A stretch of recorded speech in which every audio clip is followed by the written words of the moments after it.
أعوذ بالله من الشيطان الرجيم كنتم خير أمة أخرجت للناس تأمرون بالمعروف وتنهون عن المنكر إن أحسنتم أحسنتم لأنفسكم وإن أسأتم فلها وقال النبي الكريم من دعا إلى هدى kana lahu minal ajri mislu ujuri man tabi'ahu la yanqusu zalika min ujurihim syai'an. Shadaqallahul azim wa shadaqa rasulul karim wa nahnu ala zalika minasyahidin. Bapak-bapak, ibu-ibu, kaum muslimin dan muslimat, jamaah salat subuh Masjid Nazilul Iman rahimani wa rahimakumullah. Mari mengawali kajian kita pada subuh pagi hari ini. Terlebih dahulu mari sama-sama kita membacakan doa Sayyidul Istighfar satu kali, dan kita lanjutkan dengan membaca sholawat untuk Nabi sebanyak 10 kali. Mari sama-sama. Allahumma anta rabbi la ilaha illa anta khalaqtani wa ana abduka wa ana ala ahdika wa wa'dika mastata'tu a'udzu bika min syarri ma sana'tu abu'u laka bi ni'matika alayya wa abu'u bi dzambi faghfirli fa innahu la yaghfiruz dzunuba illa anta. Allahumma salli wa sallim ala sayyidina wa nabina Muhammad. Allahumma salli wa sallim wa barik ala sayyidina wa nabina Muhammad. Allahumma salli wa sallim wa barik ala sayyidina wa nabina Muhammad. Allahumma salli wa sallim wa barik ala sayyidina wa nabina Muhammad. Allahumma salli wa sallim wa barik ala sayyidina wa nabina Muhammad. Allahumma salli wa sallim wa barik ala sayyidina wa nabina Muhammad. Allahumma salli wa sallim wa barik ala sayyidina wa nabina Muhammad. Allahumma salli wa sallim wa barik ala sayyidina wa nabina Muhammad. Allahumma salli wa sallim wa barik ala sayyidina wa nabina Muhammad. Allahumma salli wa sallim wa barik ala sayyidina wa nabina Muhammad.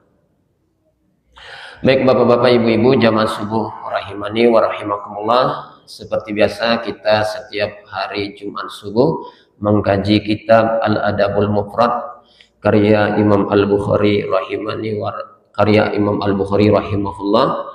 Dan pada subuh pagi hari ini kita membahas bab yang baru, yaitu babul mustasyari mu'tamanun, yang artinya orang yang dimintai masukan, orang yang diajak bermusyawarah, atau orang yang dimintai pertimbangan atau masukan haruslah orang yang amanah, harus memberi pertimbangan yang terbaik. Nah, ini judul yang akan kita bahas. Dan hadis yang kita bahas adalah hadis yang ke-256.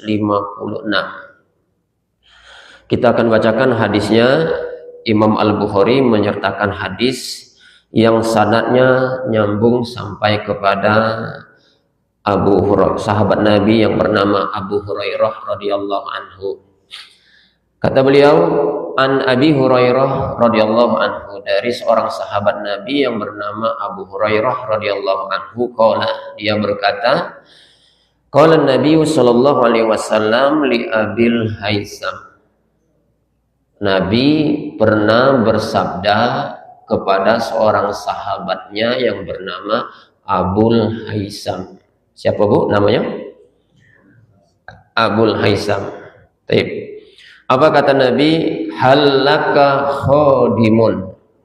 Wahai Abu Haisam, kamu punya pembantu tidak?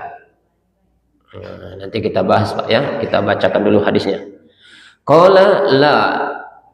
Yang ditanya tadi jawabnya, enggak punya ya Rasul. Saya enggak punya pembantu. Qala fa iza atana saibun fa'tina. Nah, Nabi kemudian berkata semacam janji, baik kalau nanti datang kepada kami seorang budak atau seorang pembantu, fa'tina, maka kamu nanti ngadap aku ya, kata Nabi. Kamu datang menghadap aku. Fa'utiyan Nabi sallallahu alaihi wasallam bi ra'saini laisa ma'ahuma salisun. Lalu benar saja kemudian Nabi didatangkan 2 orang budak atau 2 orang pembantu, laisa ma'ahu masalisun, dan tidak ada yang ketiga. Jadi cuma ada 2, nggak ada yang ketiganya. Hanya 2 orang calon pembantu yang didatangkan kepada Nabi. Fa'atahu Abul Haisam. Nah, lalu kemudian Abul Haisam yang tadinya dijanjikan benar-benar datang menghadap Rasulullah Sallallahu Alaihi Wasallam. Qala Nabi ikhtar minhuma. Nabi kemudian berkata kepada Abul Haisam, Abul Haisam, ini pembantu sudah ada 2 orang, maka pilihlah satu di antara keduanya. Lalu apa jawab si Abul Haisam? Qala ya Rasulullah ikhtarli. Nah, justru dia kemudian merespon, wahai Rasul, kamu saja ya Rasul yang memilihkan untuk aku. Pilih baik ya Rasul oleh kamu untuk aku. Tadi Nabi nyuruh dia pilih dewek, tapi kemudian orang ini apa Pak? Menyerahkan saja kepada Rasul, biar Rasul baiklah yang milihnya. Nah, lalu kemudian Nabi bersabda, nah ini patokan buat kita Pak. Orang kalau sudah dimintai pertimbangan, orang kalau sudah dimintai masukan, maka sabda Nabi apa? Innal mustasyara mu'tamanun.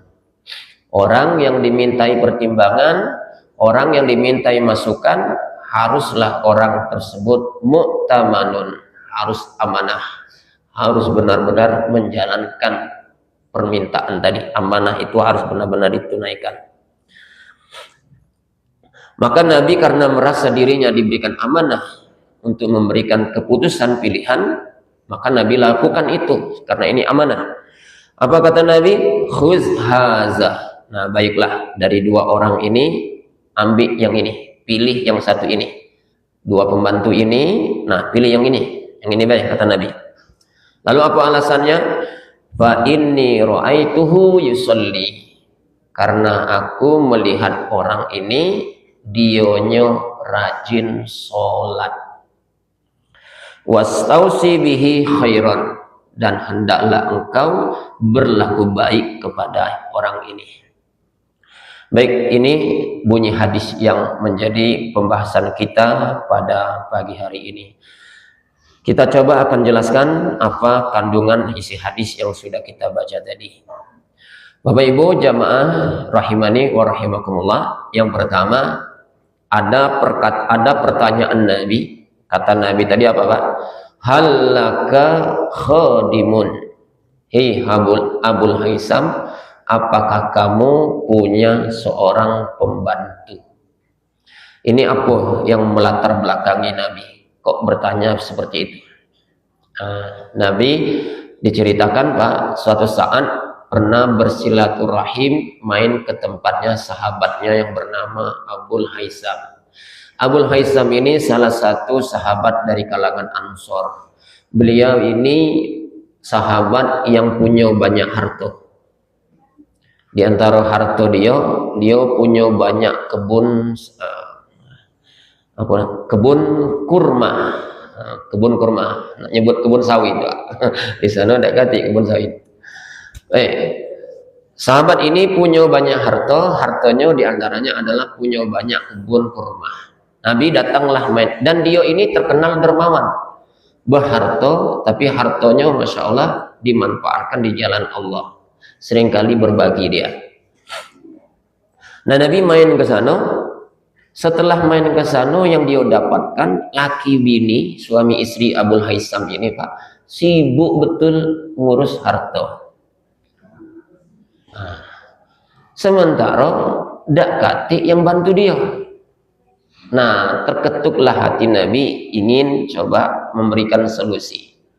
Maka pertanyaannya keluar, halaka khadimun? Abul Haisam, kamu ini terkenal dermawan, punya harta banyak, ngurus banyak harta ini, apa ndak kati pembantu? Kok sibuk berdua baik? Jawab sahabat Nabi, iya Rasulullah, saya nggak punya pembantu. Baik, apa pelajarannya Pak? Pelajarannya di sini, Dari hadis ini dibenarkan dan dibolehkan dalam agama kita kalau kita mempekerjakan orang lain untuk membantu pekerjaan kita. Boleh. Kalau bahasa hari ini apa, Pak? Pembantu, atau yang keren sekarang apa, Pak? ART, asisten rumah tangga. Tapi ini berlaku semua, tidak hanya di rumah. Mungkin kita punya warung, perlu asisten. Kita punya usaha, perlu asisten. Kita punya jam terbang super sibuk, perlu sopir dan seterusnya. Nah, itu namanya masuk dalam kategori orang yang kita pekerjakan. Dalam agama apa hukumnya? Boleh. Dibenarkan. Boleh kita mempekerjakan orang lain. Buktinya Nabi dalam hadis ini bertanya kepada sahabat, punya pembantu apa tidak? Nah, jadi dalam hal ini kita dibenarkan mempekerjakan orang lain untuk membantu pekerjaan kita di rumah atau di tempat kerja kita. Hanya saja bapak-bapak, ibu-ibu, ketika kita mempekerjakan orang lain, dalam hal ini pembantu atau asisten rumah tangga misalnya, maka jangan lupa tentang rambu-rambu yang harus kita ikuti. Mempekerjakan orang dibenarkan. Tetapi jangan lupakan bahwa kita terikat dengan rambu-rambu, terutama yang terkait dengan aturan agama. Apa diantaranya, Pak? Hak dan kewajibannya harus benar-benar ditunaikan. Jangan kemudian mempekerjakan orang, kita berlaku zalim terhadapnya. Jangan. Janji kita MOU-nya misalnya, Pak, MOU-nya, kesepakatan. Bi datang ke rumah, baca ada bantu tiap pagi ke rumah untuk nyuci pakaian. Disetujui, Pak. Galak dia nyari duit lewat cara membantu rumah tangga ini. Janjinya apa, Pak? Nyuci pakaian tiap hari. Ternyata belakangan tuan rumah merasa masih juga pekerjaan rumah ini belum tercover, Pak. Masih banyak gawe lain yang belum terurusi. Maka dia tambah lagi nyuruh pembantu tadi apa? Nambah lagi kerjaan. Yang tadi janjinya umpamanya nyuci baju, sekarang nambah gawe lagi apa? Mabonyo nerika atau apa lagi? Nyuci segala macam. Berarti ada tambahan. Padahal awal janjinya minta dia nyuci pakaian tiap pagi. Sekarang bertambah gawenya, nyuci piring segala macam, nerika, bersih rumah segala macam. Nah, dalam hal ini, Pak, boleh tadi kita mempekerjakan orang, tapi hak-hak dia jangan sampai terzolimi. Jangan sampai orang ini terzolimi. Maka kalau ada beban tambahan, maka ada cara tambahan pula untuk dia. Ya, Pak ya? Nah, gitu. Termasuk mohon maaf, Pak. Kalau kita nyuruh tukang buat rumah kita, nyerpis rumah kita. Saya dalam hal ini agak takut-takut juga, Pak. Makan tulang uang, Pak. Makan keringat uang. Kita awalnya janjinya buat ini, Pak. Buat ini, buat ini. Tapi harap maklum, kadang-kadang setelah berjalan, rumah kita ini ada yang perlu diberesi. Pamunya bocor. Bocor, ada yang bocor. Kebetulan ada tukang begawai, kadang-kadang kita nyuruh apa? Pak, bisa enggak tolong nampal, ada yang baik, Pak. Tukang tuh enggak mungkin nolak, Pak, enggak mungkin nolak. Tapi ingat, Pak, bukan gawe dia awalnya itu, Pak. Bukan gawe dia. Karena janji kita bukan itu awalnya. Cuma ketemu di jalan, kita nyuruh dia. Dalam perjalanan kerjaan, kita nyuruh dia. Bayangkan, Pak, dia harus naik. Dia harus berpanas-panas, kadang makan waktu 2 jam, 3 jam. Sementara gawe yang asal gawe asli dia itu terbengkalai. Nah, yang macam ini kita jangan sampai menzolimi orang. Kalau mau memakai tenaga dia, ada cara juga tambahan buat untuk diri dia.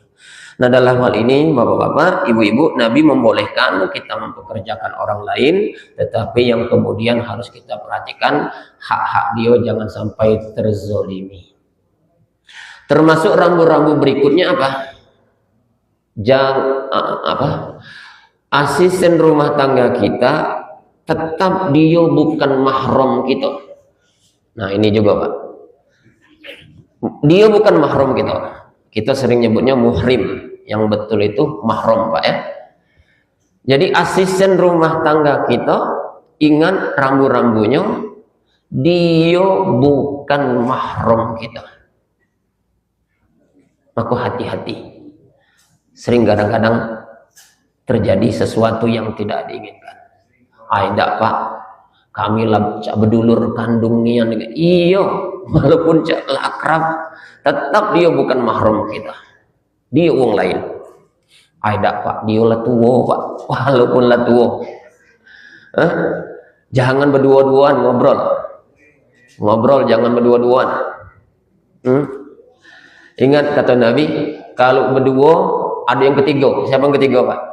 Nah, nak tua, nak siapa bisa terjadi Pak. Nauzubillah min dzalik. Maka rambu-rambu yang seperti itu harus juga diingatkan kepada kita. Baik Bapak Ibu jamaah rahimakumullah, berikutnya seorang sahabat Nabi ini setelah dihadirkan pembantu, calon pembantu, dan Nabi mempersilahkan dia, silahkan pilih sendiri, tapi kemudian dia menyerahkan kepada Nabi. Apa kata dia? Ikhtar li ya Rasulullah. Ya Rasul, dirimu saja ya Rasul yang menentukan pilihannya. Pilihlah untuk aku, kamu baik yang milihnya ya Rasul. Bapak Ibu jamaah rahimakumullah, kata ulama, sudah cukup dianggap bermusyawarah, manakala obrolan kita itu meminta pendapat, meminta masukan. Jadi musyawarah itu tidak selalu sifatnya formal. Ngumpul, ayo Pak, ngumpul sini. Pak, cak mana menurut pendapat Bapak? Pak, mari kita hari ini nak bermusyawarah. Nah itu yang formalnya Pak ya. Terima kasih.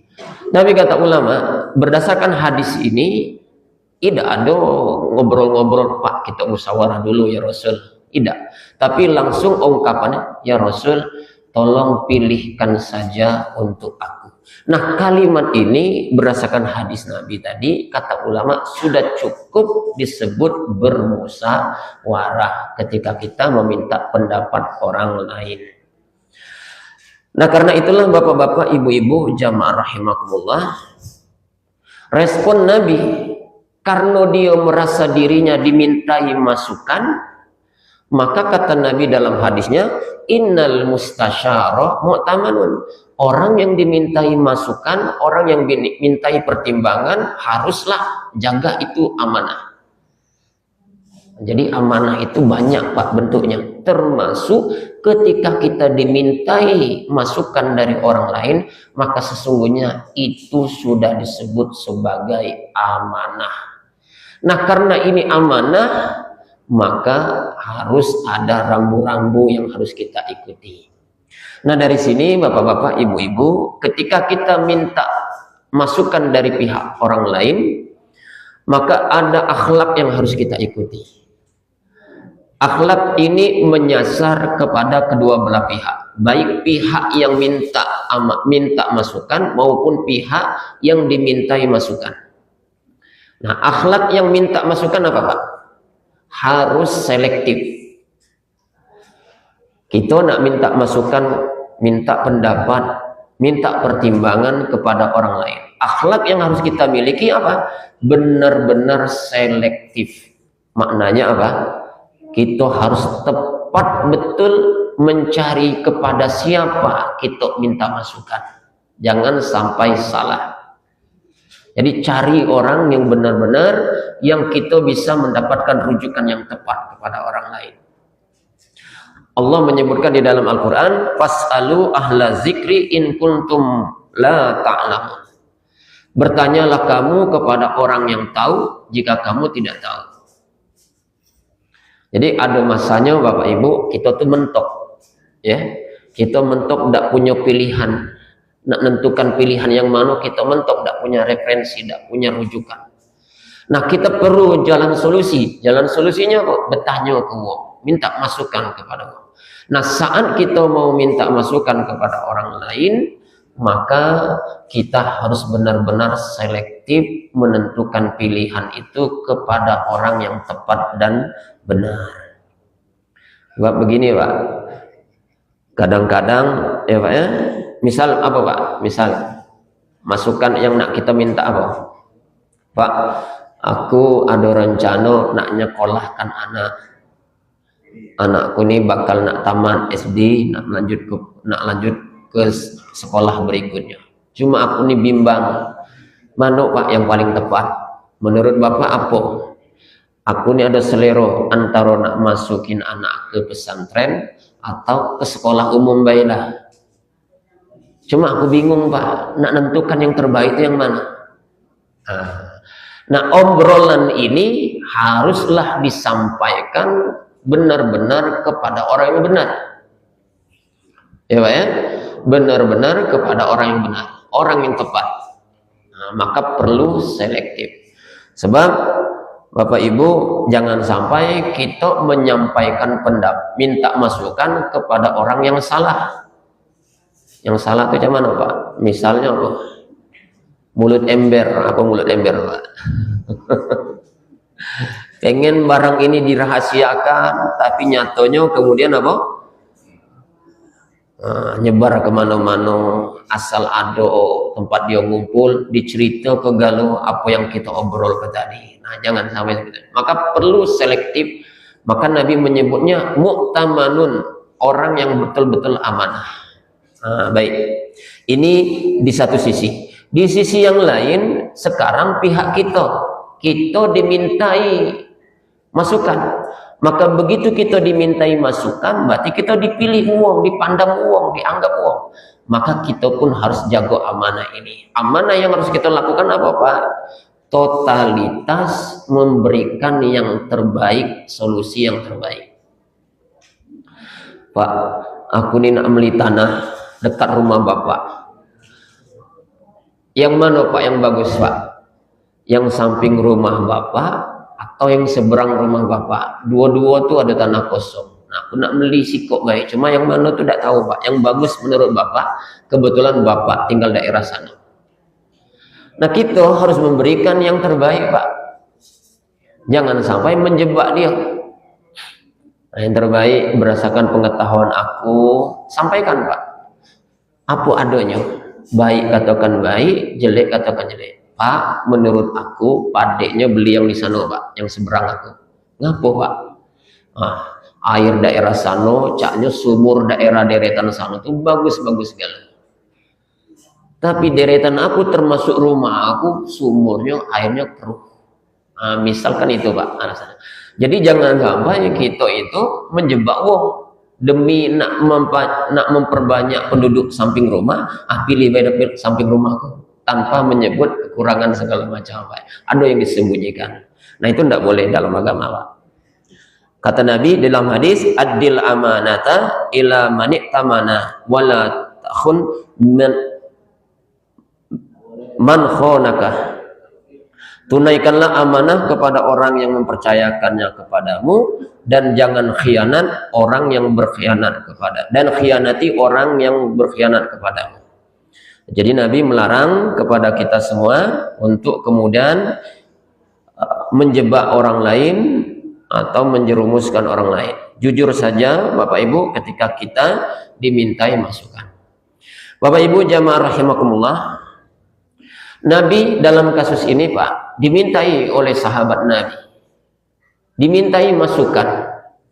Maka Nabi menganggap ini sebagai amanah. Oleh Nabi kemudian benar-benar ditunaikan amanah itu dengan maksimal. Apa yang dilakukan oleh Nabi? Karena inilah diserahkan. Nah, Nabi kemudian apa Pak? Baik, kamu pilih baik yang ini. Nah, ditunaikan oleh Nabi Pak. Ditunaikan oleh Nabi dengan maksimal. Pilih yang terbaik menurut aku ini. Tapi Masya Allah Pak, ini yang harus kita ikuti juga. Nabi tidak hanya sebatas menentukan pilihan terbaik saja, tapi Nabi menyertakan apa? Argumentasinya, alasannya. Baik, pilih yang ini ya. Nah, Nabi nentukan Pak. Oke, sudah ditentukan. Tapi alasannya apa? Nah, disebut oleh Nabi. Fa inni ra'aituhu yusolli. Nabi punya argumentasi kenapa milih orang ini. Karena uang ini menurut aku, kata Nabi, uangnya rajin sholat. Jadi ada alasan yang terbaik. Jadi biar melegakan orang, Pak, ketika kita dimintai pendapat, umpamanya harus ada pilihan, maka pilihan itu kita tunjukkan yang terbaik ini, alasannya disertakan juga. Baik, Bapak Ibu jamaah rahimakumullah, sebagai penutup ada yang menarik di sini, Pak. Nabi menentukan pilihannya dengan menyebut alasannya adalah karena orang ini rajin sholat. Ini ada dua orang, Pak. Ada dua calon pembantu yang dihadirkan oleh Nabi. Suruh dewe uang itu milih. Tuan rumahnya, pilihlah oleh kamu. Uji Nabi. Uang tuan rumah, enggak, Pak. Enggak ya Rasulullah. Biarlah dirimu saja ya Rasul yang memilihnya untuk aku. Nah, akhirnya Nabi memilih. Tapi yang dipilih oleh Nabi, Pak, ada alasannya. Tidak asal milih, Pak. Yang dipilih oleh Nabi alasannya karena wong ini apa? Rajin sholat. Nah, ini ada pelajaran buat kita, Pak. Ternyata ketaatan seseorang, khususnya taat di masalah sholat, menjadi barometer pilihan terbaik. Khususnya dalam masalah sholat, ini menjadi pilihan yang terbaik. Ketaatan seseorang dalam sholat adalah indikasi keimanan dan keislaman seseorang. Kenapa, Pak? Karena di dalam sholat itu ada ketundukan dan kepatuhan. Di dalam sholat itu ada kedisiplinan. Kapan mestinya aku wudhu, kapan mestinya aku sholat, kapan mestinya aku bangun dari tidur untuk sholat. Maka ketika orang sudah disiplin dengan sholatnya, insya Allah harapannya disiplin juga dengan urusan-urusan yang lain. Kalau dia sudah tunduk kepada Allah, melaksanakan sholat tepat waktunya, maka diharapkan insya Allah dia tunduk juga kepada majikannya di mana dia tempat bekerja. Nah, ini pelajaran buat kita apa? Kalau kita mencari mitra kerja, apapun bentuk mitra kerjanya, entah dia itu pembantu kita, entah itu rekanan bisnis kita, entah itu sopir kita, entah itu tukang kebun kita, maka coba, Pak, prioritaskan siapa di antara mereka yang rajin sholat. Jangan semata-mata memilih yang rajin semangat kerja. Tapi ukuran yang dicontohkan oleh Nabi apa, Pak? Ibadah. Nah, Bapak-bapak, tidak ada salahnya kalau kita coba menerapkan ini. Bapak misalnya, Bapak Ibu punya warung, laris, pelanggannya banyak, tidak tergawe, Pak, kalau dewean. Akhirnya buka lowongan kerja, menerima calon asisten. Nah, buat syarat-syarat. Syarat yang biasa kita lakukan selama ini apa, Pak? Harus berpenampilan cantik. Kalau cewek, kalau cowok ganteng. Umur maksimal sekian, minimal sekian. Siap bekerja dalam tim. Nah, itu kan syarat-syarat. Coba, Pak, tambah lagi, Pak. Galak tak kita, Pak? Syarat berikutnya adalah rajin sholat. Wah, hebat, Pak. Keren, Pak. Cuma masalahnya galak tak kita, Pak, sebagai bos. Sebab ada risiko, Pak. Kalau dia rajin sholat, siap-siap habis waktu. Wuduknya 5 menit. Ganti pakaiannya 5 menit. Sholatnya 10 menit. Zikirnya 5 menit pula. Siap gitu kehilangan waktu? Pak, Ibu, biarlah kita hilang waktu demi dakwah. Ini dakwah, Pak, sebenarnya, Pak.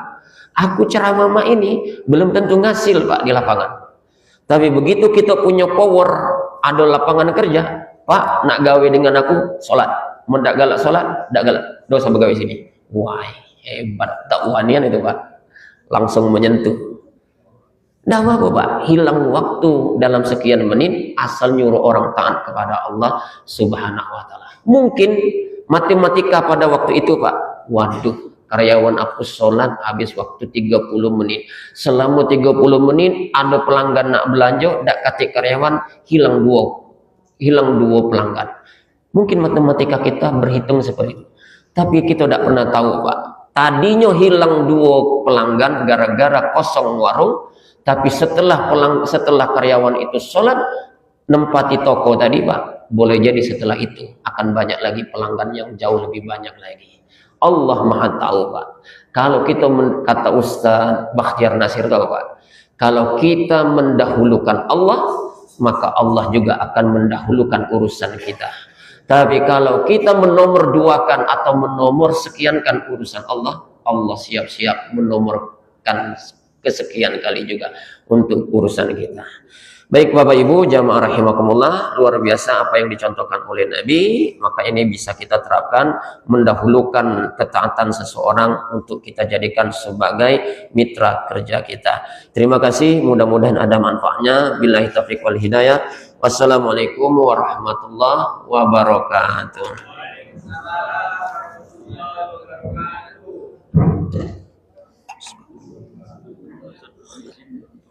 Jamaah kita yang lagi berangkat pendidikan BRIMO.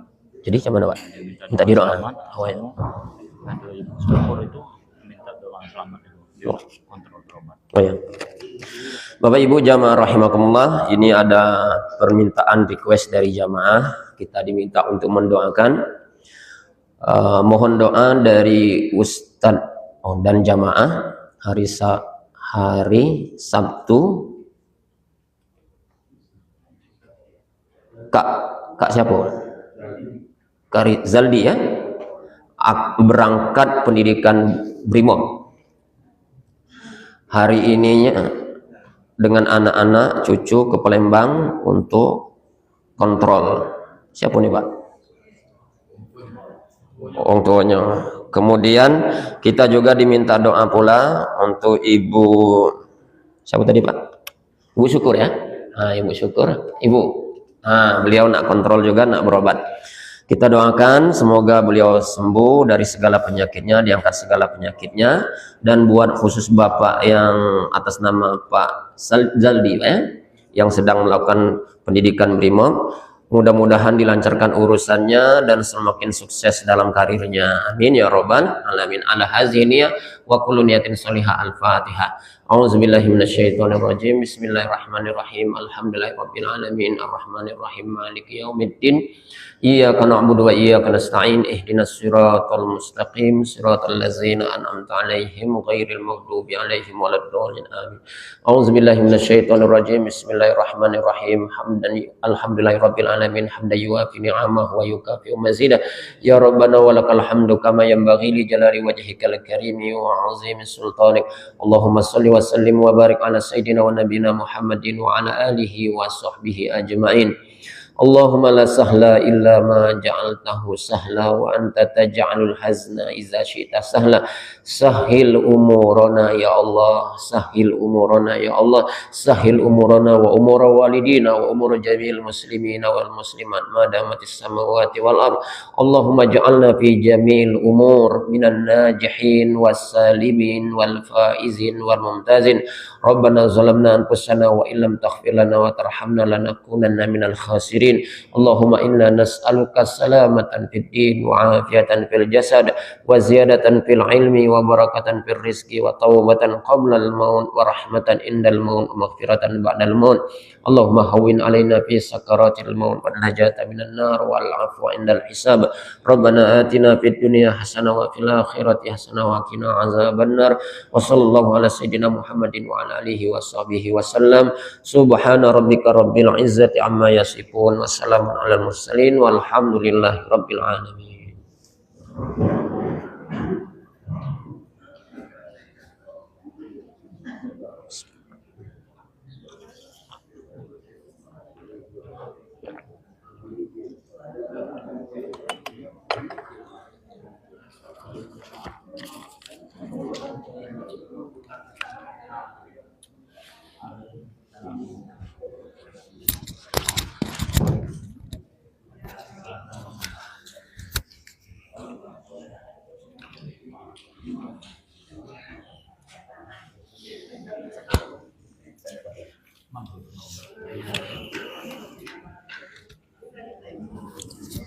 Insyaallah saya.